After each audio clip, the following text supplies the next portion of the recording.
Hey everybody, welcome back to another edition of PD and PDubs Unscripted here on Friday, May 20th. May 20th, yeah. Yeah.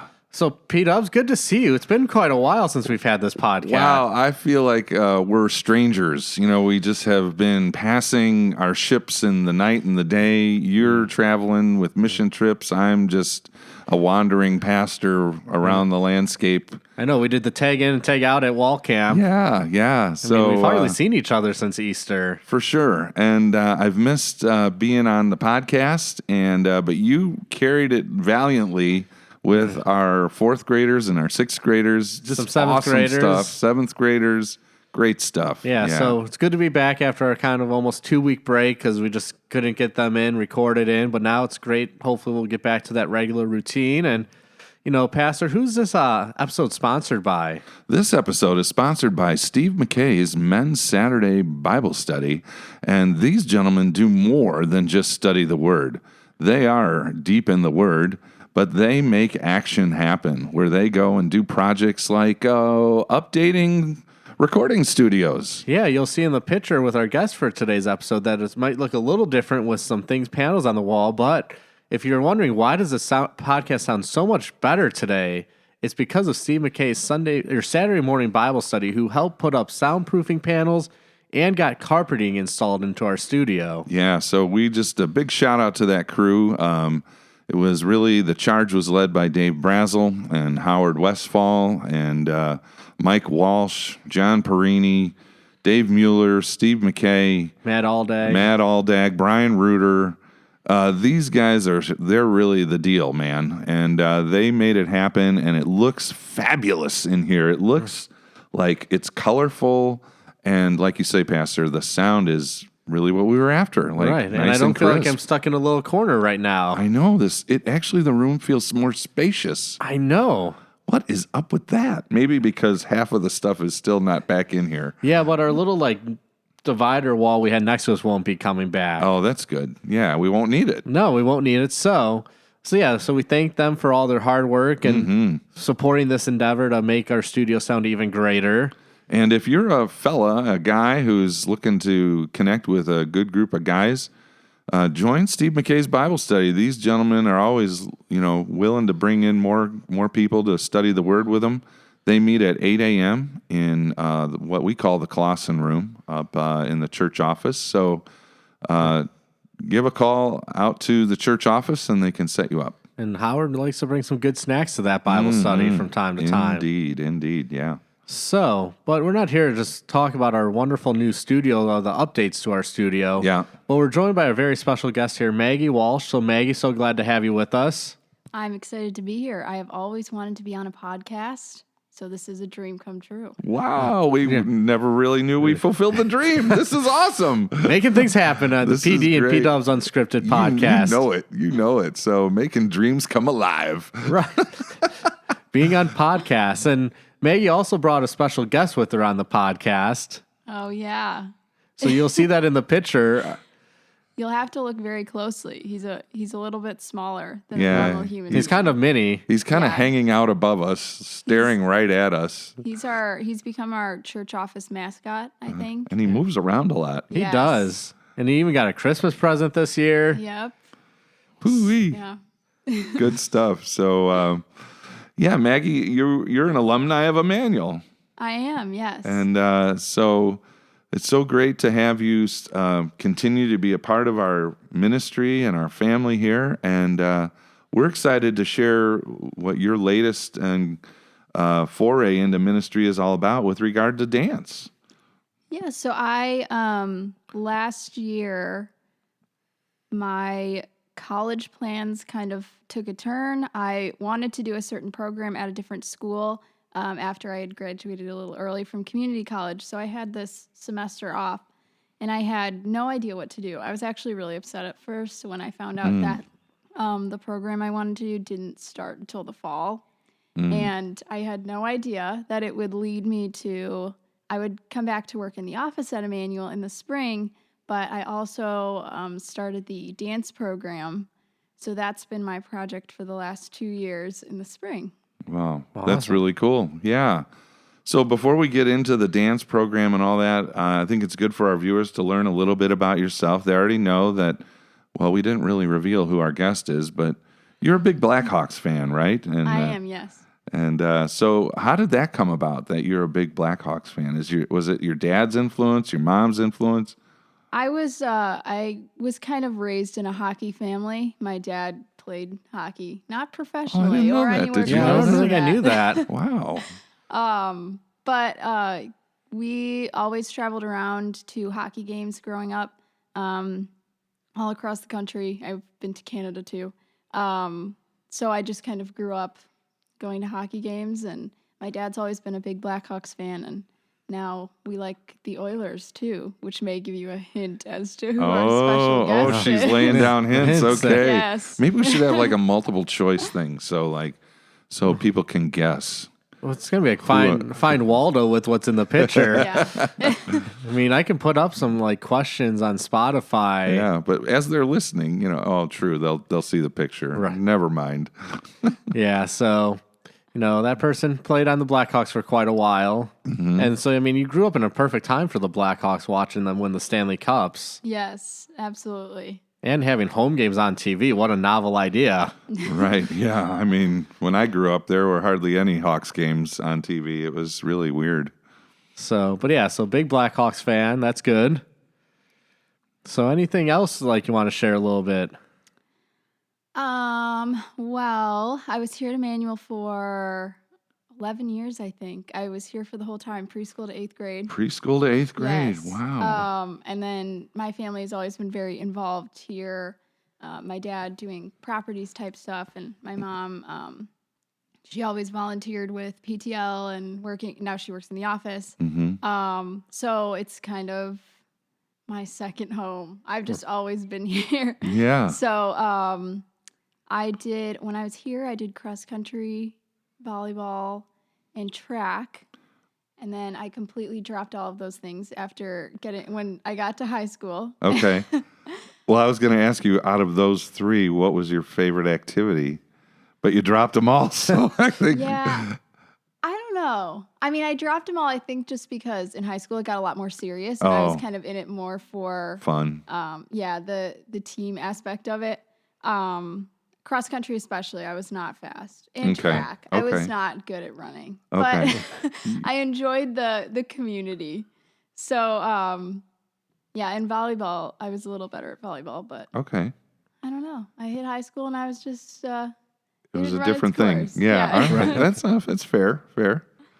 So kind of getting into the dance group here at Immanuel. So you said you kind of started not randomly, but kind of because of circumstances. But what led you to want to say, you know what, I want to start this dance program at Immanuel? Well, I had been teaching for a couple years at the time. I taught over at a park district, and I loved teaching, and I had always kind of dreamed of being able to choreograph my own dances. And I love doing all the background stuff too, other than dancing, of course. I love to do that. But I always liked coordinating costumes and all that stuff. And so I saw that we had never had anything like that before at Immanuel. So I thought it would be a good opportunity to try something like that. And I figured it would start off really low key. And then this year it has grown into something much bigger. Wow. Yeah, because how many students did you have last year participate? Last year we had 20, and this year we have 31. Wow. Okay, That's that's awesome. good. So, and they range from kindergarten through 7th grade this year. So, Nice. yeah. That's a good age span. Yes, and we break them up. I was going to say. Yeah, we have 3 different teams. We have kindergarten, then this year we have 1st through 4th grade, and then we have 5th through 8th grade. Okay. And what's kind of neat, and like I'm going to throw maybe Pastor under the bus here, but yesterday we were talking about this a little bit, the dance recital, which is going to be tomorrow night when we record, but when you listen to it, it'll be last night because it's Thursday, May 19th. But Pastor had on his calendar that he's dancing with the Bobcats, and so we were talking about he's going to be dancing, and your mom and Mrs. Stammer in the office talking about Pastor needs an outfit for the dance. And they did say that there wasn't a boy in the group, so it's not just girls in the dance group here at Immanuel. That's true, yes. We do have a boy this year, and Many more are welcome. Well, I do love dancing. I mean, I love just kind of letting the music move me, man. And, you just never know where that's going to take you. So I'm not really a choreographed dancer. You just I'm just a free spirit, man. Are you like Elaine from Seinfeld? Sometimes, yeah. I have been kicking around the idea of doing some kind of staff routine, maybe. Coming up. Boy, So, wow, okay. I think that'd be fun. I think the kids would enjoy that too. So stay I better tuned. start stretching. Yeah, me too. My hamstrings have been really crying out at me lately for other reasons, but yeah, like the line dancing. I don't do the line dances at weddings because invariably I start out in the back row, and then every line dance turns and turns and turns, and then you're in the front, and I'm like, I don't know what I'm doing, and so then I get all embarrassed, and I'm like, oh, this is not for me. I'm not going to do the electric slide or all those Cupid other things. shuffle. Yeah, Cupid shuffle. And like, I'll make up my own shilfy shuffle. the shuffle. And like my dance skills, there is actually a video of my dance skills out on YouTube because for one of my friend's weddings, he had all the groomsmen and ushers dance on stage to the John Wall song. And so that video's up on YouTube of like, I've seen that of you. Yeah, where we danced to the chorus, and then each group of guys kind of had like a 10, 15-second little snippet where they went front and center and had a dance. Uh-huh. And so, so that was quite an experience, learning the dance moves and trying to put together something morning of the wedding that would be up on stage in front of everybody. Ooh, pressure's on then. Oh, yeah. So after Maggie sees that, I'll be kicked off the staff dance. Yeah, staff dance. So this is really cool because, how did you develop your love for dancing first? Like, where did that come from? I don't know. I think my cousins always danced, which kind of inspired me. I started taking dance classes when I was really young. Okay. And I was the problem child of the group. I was running around, never paying attention, and my parents would always bring my whole family just to come out and watch dance class because it was just so entertaining. Oh, wow. And yeah, so I was pulled out of it after a while, but then I came back just because I think watching other people dance inspired me, and I had some catching up to do, but Yeah. I enjoyed it. So Well, that's really good because, you're taking something that you really enjoyed early on and then came back to appreciate and was inspired. And now you're, being a mentor, a teacher for dance, but also just to spread, joy with people by all the families watching the young ones dance, and I think that's what the Lord blesses. Like when we do things that are part of who we are and seek to be a loving witness in His name, He's going to bless that. And I think that's really a tribute to like your hard work, number one, and the experience and the joy that you give for the reason why it's growing. And that's really cool. Right, because it's seen there. The kids, I've came down here a few times during practices, and like the kids are loving it down here for the practices and discipleship center. Mm-hmm. And they even clap for you when you come down. yes, that's our oldest group. Every time someone enters the room, we all turn to face them and applaud. That's great. That's our It kind of throws you off when you walk down. Like, they just start clapping for you. yeah. We just enjoy making people uncomfortable sometimes. That's what we need to do. Oh, man, that's funny. I love that. Yeah, so with the dance recital on the 19th, how many like different routines, and do the kids choreograph their own, or do you choreograph everything? So we have each group. Kindergarten does one dance. First through fourth grade, they do two dances, and then fifth through eighth, they also do two dances. Each group has kind of a jazz or a hip hop dance, and more of a lyrical ballet dance too. And then kindergarten just has a jazz dance this year. And then everyone does the finale. So I choreographed all of those. But we have about 16 dances in our show this year. So everything else is filled in by their own choreographed pieces. And it always blows me away. They work so hard on making up their own routine. And it's amazing seeing some of them they start off a little bit nervous. I had one person last year who said, oh, I would never do solo. I could never go out there by myself. And then towards like the last 2 weeks of class, she told me, I think I'm going to do a solo. And she showed me she had already come up with something, and she went out there and she absolutely nailed it. And it was just amazing. We've had so many other situations like that because a lot of these kids have, some of them have had a lot of experience with dance, and some of them, this is their first experience with dance. So they'll choreograph their own dances, and that's when I think a lot of it relies on their own passion for dance, and you really get to see that. That's really great how you develop that for them, and you allow them the ability to express themselves and grow and put themselves out there.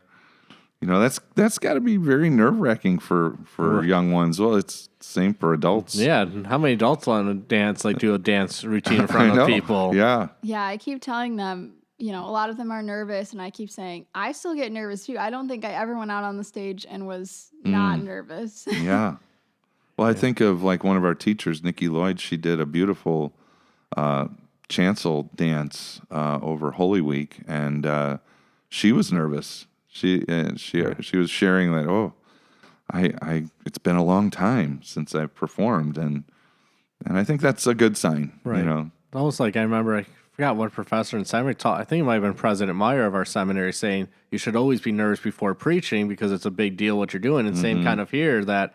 It's a big deal, and, there always should be a little nervous, kind of like a rubber band. Yeah. A rubber band is useless unless there's a little bit of tension on it. Yeah, that's a good point.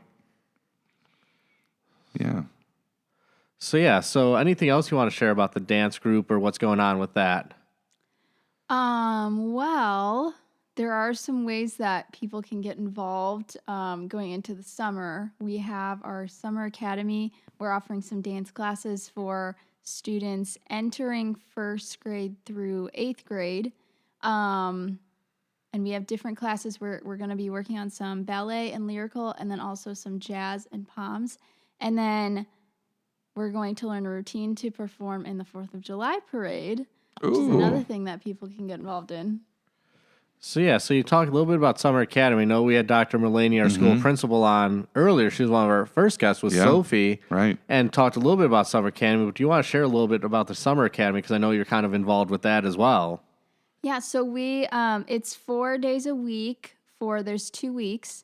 And we basically just, this particular class will be a little more working on technique and learning different skills, whereas our full season classes are more choreography based. So that's what we're going to be doing this summer, and it'll be a little bit easier, I think, because it'll be a little more fun. No one wants to leave school and then go right back to school. Yeah, right, exactly. So it'll be lots of fun. And this is open to anybody in the community. You don't have to be a student at Immanuel to participate, it's a good right? point. Absolutely, yes. That's and fantastic. Girls and boys. Anyone is welcome. Uh-huh. Wow. How long are the sessions for Summer Academy? Like, is it all morning long? So each class is an hour, and then I believe there are kind of 4 time slots. So there are a variety of different other classes. That kids can move about within the day. Okay. Yeah, I remember that now. So it's not like all morning of dancing. It's just an hour. Gotcha. Okay. It gives them a good taste. Yes. And we'll also have some students be assistants this summer, too, so helping with some of the younger classes, which I think is a really great opportunity for them. I've had a great assistant all year this year helping out with the kindergartners. So, well, that's got to be a challenge. Like, you only have an hour to get something accomplished, right? Yes. So, like, you really need those assistants to help focus the kids. yes, So definitely. like you can work out what you're planning. Yes, and then this year for dance, it's been kindergartners only get 45 minutes, so it's a lot to learn in that short period of time. So having someone to just help with that is really great. And I think that's awesome, empowering like our older middle school students to be kind of leaders, helpers with that. I know we see that at Shining Stars, which we've talked about, but then empowering them, because then that helps them say, hey, this is something I could do, and maybe they could help later on or do something on their own like that somewhere. Yeah, Absolutely. it's a good thing. Okay, so I still want to know more about your love for this guy who's the hockey player. Like just describe to me what makes him the best hockey player. I just like that as you're talking, you're looking up behind me at our little guest here. Well, would you like to hear the whole story? Yes, please. Okay, so my sister, who is she's 4 years younger than me. Not that that really matters because we're both kind of too old for this. But she went to the Hawks game, and one of the giveaways was Keith on a wreath, which was kind of meant to resemble Elf on a Shelf. And it's basically an Elf on the Shelf with Duncan Keith's face on it. So she didn't get one because they only give them to the first several thousand fans or something. We never make it there for the giveaways. I don't know how. Yeah. But she did not get a Duncan Keith. She was disappointed. A couple of years later, we go to my uncle's house, and we see that he has a Keith on the wreath. Wow. So my sister was like, oh, I want that. I really wanted one of those. And my uncle was like, I don't need it. This is creepy. You can have it. Because let's be honest, the face is kind of creepy. It kind of is. It's like photoshopped onto the stuffed toy. Yeah, and he's got the beard going on, the playoff beard, a little thing, like the unshaven face. and I do feel like he's staring at me. It's like, Yeah, the eyes follow you. Yeah. Everywhere you move. But he has a very kind-looking face. It's just, it's a little just creepy. A little weird. Yeah, because he's got real hair. But Duncan has kind of been like our version of Flat Stanley, kind of traveling around. Yeah. We take pictures of him going different places. Oh, that's hilarious. And the funny thing is, we've we post some of these on Instagram, and some of Duncan's family has commented. Yeah, they follow her. Wow, that's cool. Yeah.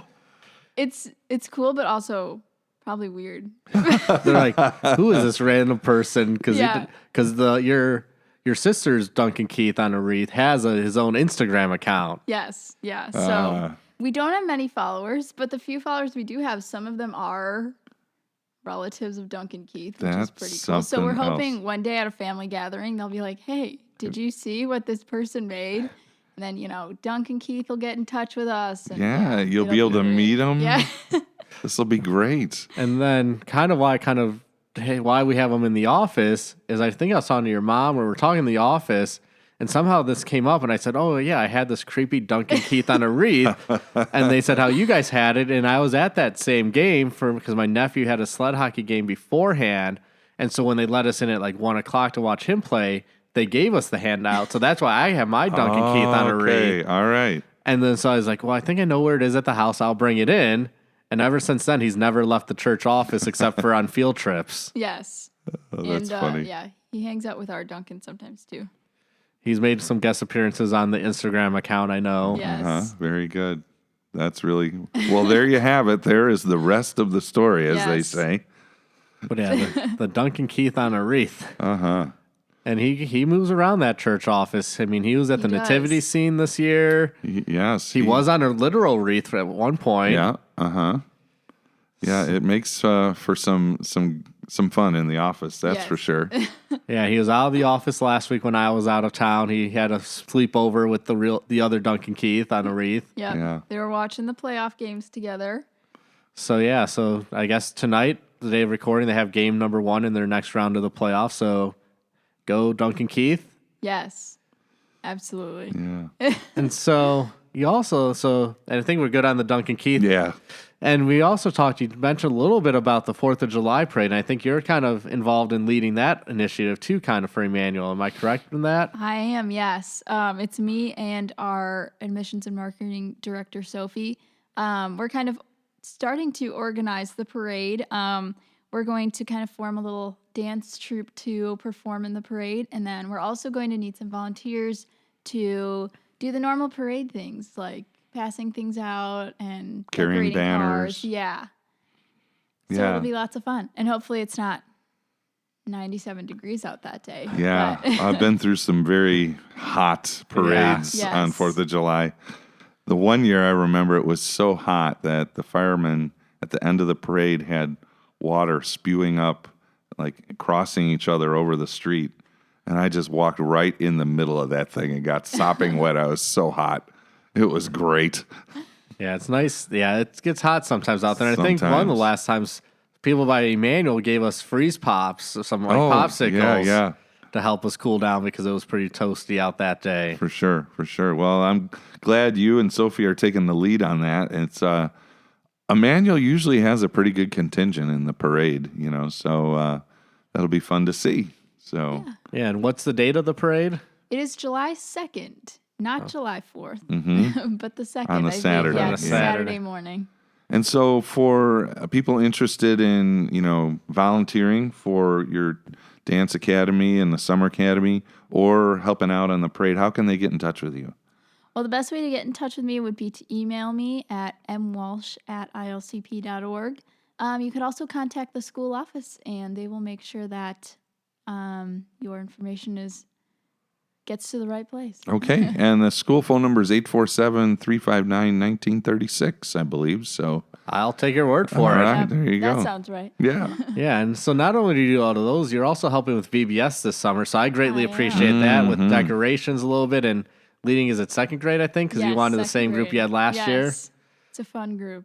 So yeah, so appreciate that and all the help with VBS, and that's an exciting time that's coming up right around the corner too. Yeah, it is. Boy, it's going to be a quick June, like an action-packed Yes. June. Yeah, I always For thought sure. summer's supposed to be a slow time, but it's not a slow time at Immanuel. No, not I at think maybe after the parade, we'll all just take a month off. Well, I got the youth gathering right after the parade. That's not work, Pastor, going on those mission trips. You want to talk about some hot weather? Talk about Houston in the middle of July. Man, yeah, all that humidity. You're gonna probably shed a few and come back a new man. We won't argue with that or complain about that. So yeah, anything else you want to share, Meg? I think that's all Pastor and myself have. Yeah. I don't think so. Well, thanks for joining us today. It was really an enjoyable conversation, and wish all God's blessings upon all your efforts. Yeah, thank you for having me. Yeah, glad to have you. Thank you everybody for tuning in, and see you next time.